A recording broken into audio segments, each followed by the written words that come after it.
Hey everybody, Jonathan Doe here, and welcome to a very special episode of Murderabilia Show and Tell. Today we are going to be doing another field trip episode. I'm here in Blacksburg, Virginia, and one thing that a lot of people don't recognize about Blacksburg is it's an area of a high concentration of a lot of really infamous true crime cases. And where I'm at right now, I'm about a 5-minute walk from Virginia Tech. Where we're going to go to, within a 15-minute walking radius, is 3 very, very iconic and significant locations related to different true crime events. The very first is we're going to be going to the bar where Amanda Taylor, the selfie killer, celebrated her birthday about a week before she infamously killed Charlie Taylor and took her infamous picture.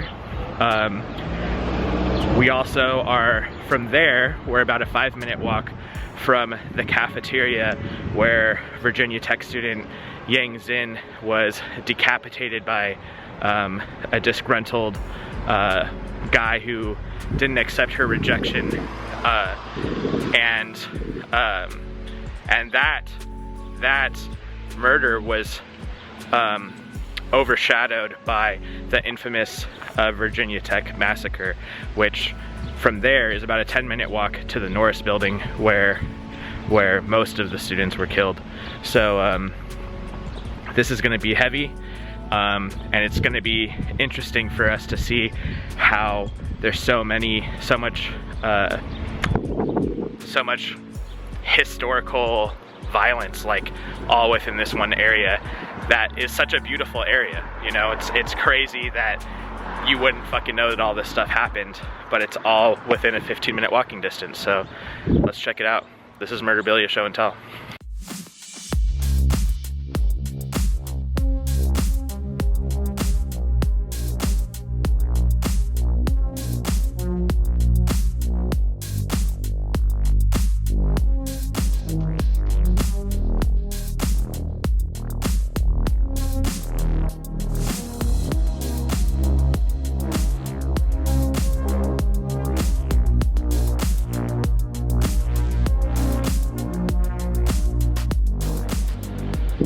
So behind me is the cafe at Champs, formerly known as just Champs or Champs Bar.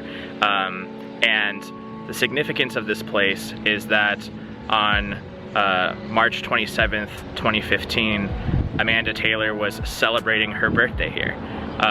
Amanda Taylor was married to Rex Taylor, and Rex and Amanda had the same birthday. But a year before, Rex had committed suicide, and so this birthday that she was celebrating in 2015 was her very first birthday being spent alone without her husband.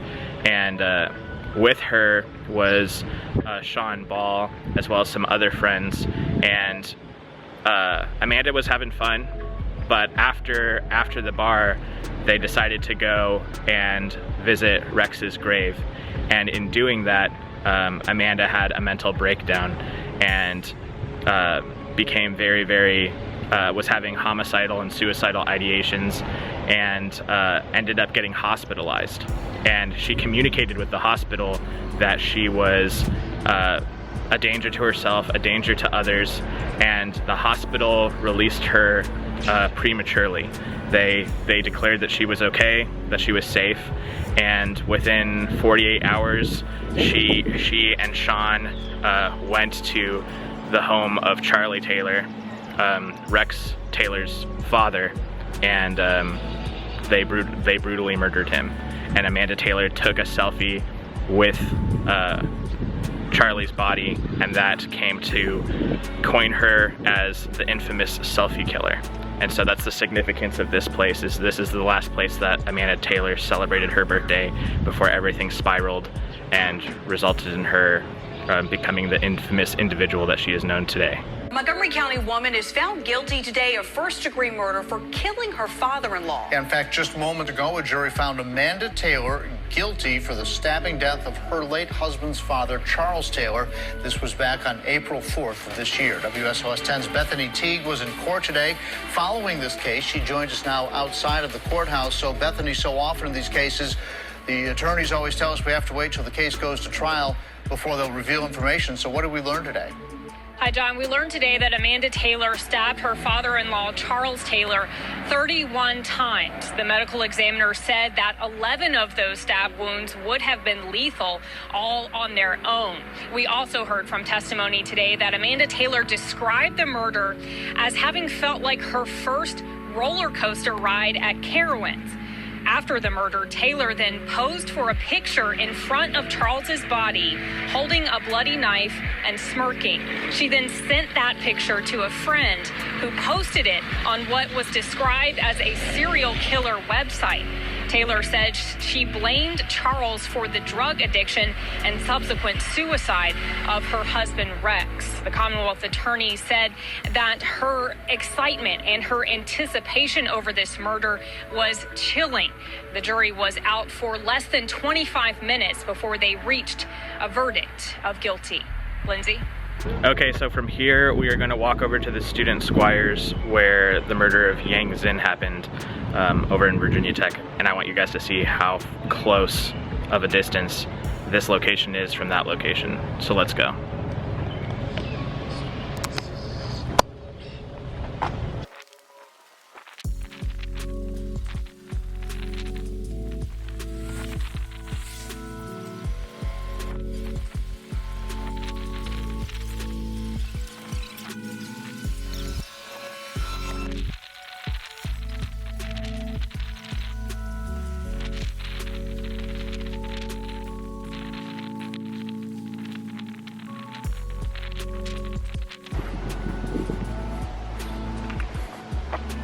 Okay, we're now here at Virginia Tech, and to the left of me is the Squire Student Center. And the significance of this center is that in 2009, a student by the name of Zhuhaiyang had an interest in another student named Yangxin, and he asked her out and she rejected him.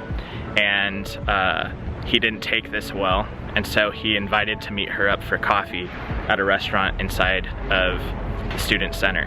And when they met up for coffee, he pulled out a butcher knife and he decapitated her in that cafeteria, which shocked people, was absolutely fucking horrific. But the reason why it didn't get the same level of attention that the other infamous cases in this area got is because it was overshadowed by the massacre at Virginia Tech. But we're gonna go in right now and we're gonna go check out exactly where the decapitation happened. A former Virginia Tech graduate student accused in a fatal attack on a female classmate has been sentenced to life in prison without the possibility of parole. Zhuhaiyang pleaded guilty last year to first-degree murder in the January 2009 decapitation of a fellow Chinese student. Prosecutors say he killed the woman in a campus cafe after she rejected his romantic advances. Apparently, they had not known each other very long before Zhu declared his love for the 22-year-old Beijing native, but she told him she had a boyfriend and she planned to marry. Back in December, the Commonwealth's attorney described a gruesome scene that included the suspect holding the woman's severed head when police arrived. The attack stunned a campus still reeling from the April 2007 massacre, in which a student gunman killed 32 people before taking his own life.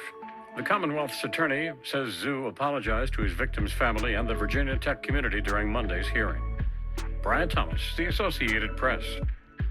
So we're right in front of the Squires Student Center, and the coffee shop where it happened is called Bon Pain. So we're gonna go and check it out. Let's go.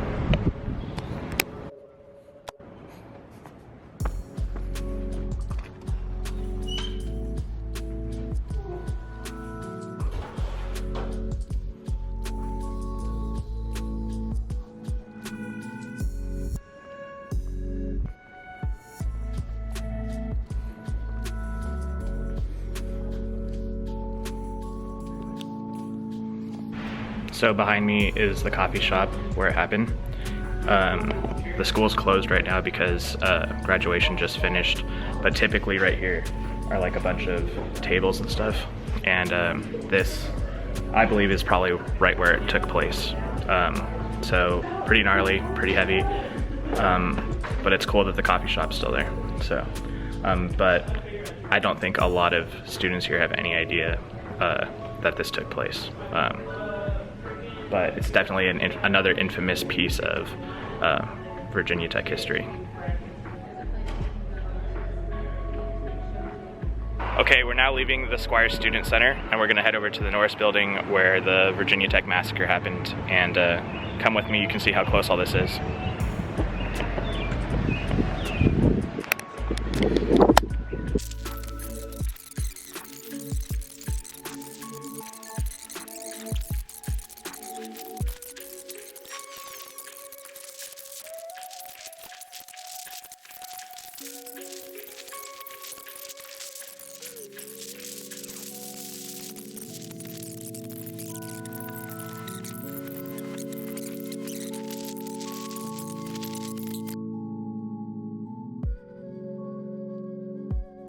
I'm now standing in front of the Norris building. We're on April 16th, 2007. College student Seunghuicho entered this building at 9:40 a.m. and implemented the majority of the Virginia Tech massacre. He spent about 10 minutes in here shooting students, shooting faculty, before a SWAT team arrived, and when he heard the footsteps entering the building, he shot himself in the head in room 211. So we're gonna go in and check it out. It's on the second story, and the majority of the shooting took place. The hallway's like L-shaped, and it's where we're first gonna enter is where the majority of the shooting took place. Good afternoon, everyone. I'm Kelly Wallace with First Look for this Monday. It is an incredibly busy time here in this newsroom as we are all pulling together to cover what is turning out to be the deadliest campus shooting in U.S. history. At this afternoon hour, at least 30 people believed to be killed on the campus of Virginia Tech University.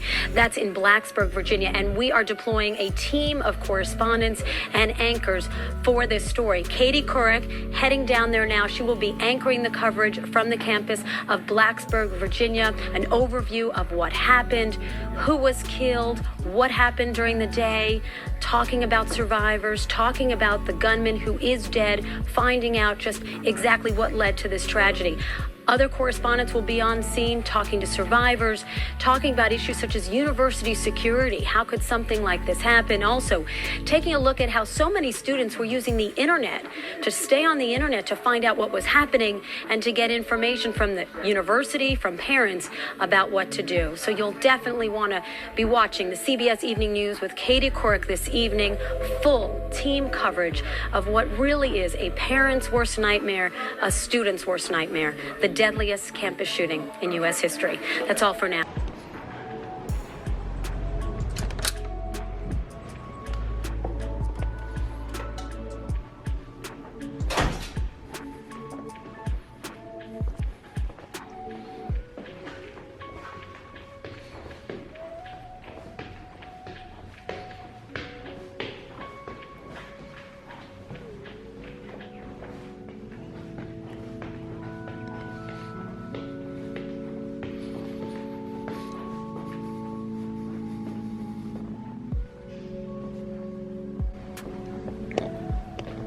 So this is the hallway where the majority of the shooting took place, and in room 200 right here, room 200 is where Cho geared up and put on all his gear and got all of his stuff before entering and shooting the buildings. If we look right here, so looking at this evacuation route, we actually have the original room numbers listed. So we've got 200, 205, 204, 207, 206, and 211. These rooms are the rooms that were targeted and affected by the shooting. And this is where room 200 is where he geared up, and then he shot majority of the students in these rooms, and he killed himself in 211. So when we look, the room numbers aren't accurate because they changed the room numbers after the shooting, but we can go in and we can see the different rooms. So you can see this is 200 where he geared up, but they changed the room numbers. So now this is room 202, but this is room 203. This is one of the rooms where it happened.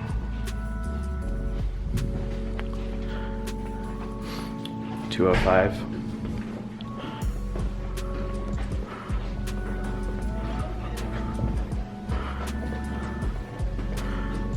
Early this morning, I came back from Blacksburg, Virginia, from Virginiatech, and spoke with a survivor of another massacre. His name is Colin Goddard. He was shot 4 times during the 2007 Virginia Tech massacre that left 32 people dead. He now works for the Brady campaign to prevent gun violence. He was later featured in a documentary called Living for 32.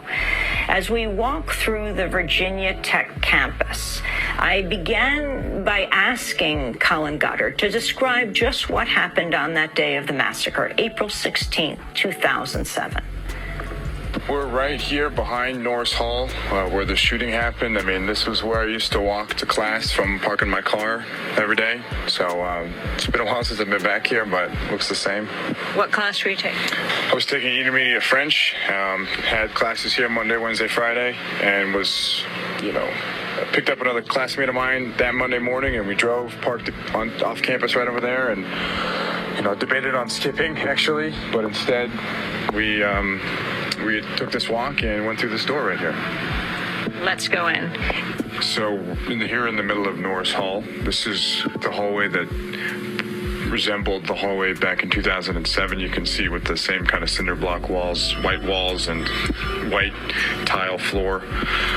And the hall where the shooting happened is now much different. I mean, it's wood panel floor. I mean, it's got a much nicer look to it, in my opinion, and it really changed the look of the whole place. So when I come back here now, it doesn't remind me exactly of what happened, but I still remember this hallway, but it looks much different now, and I know where I am,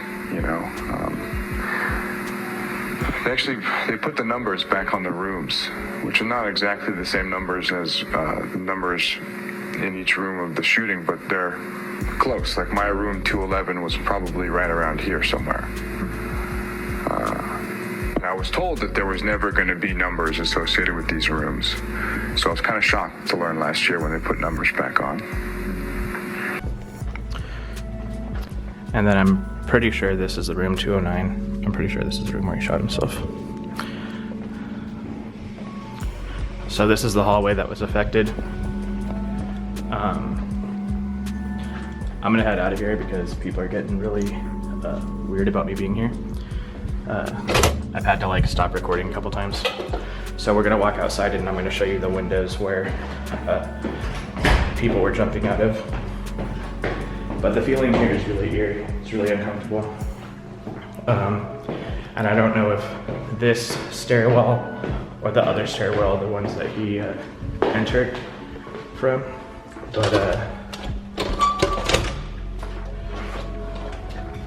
but yeah, it's definitely a dark feeling out here. So I'm back out front of the Norris Hall. I left because there was a lot of faculty. They're closed right now because they finished graduation, so I'm kind of just this weird fucking guy walking around with a fucking pentagram shirt on, or upside down cross shirt on.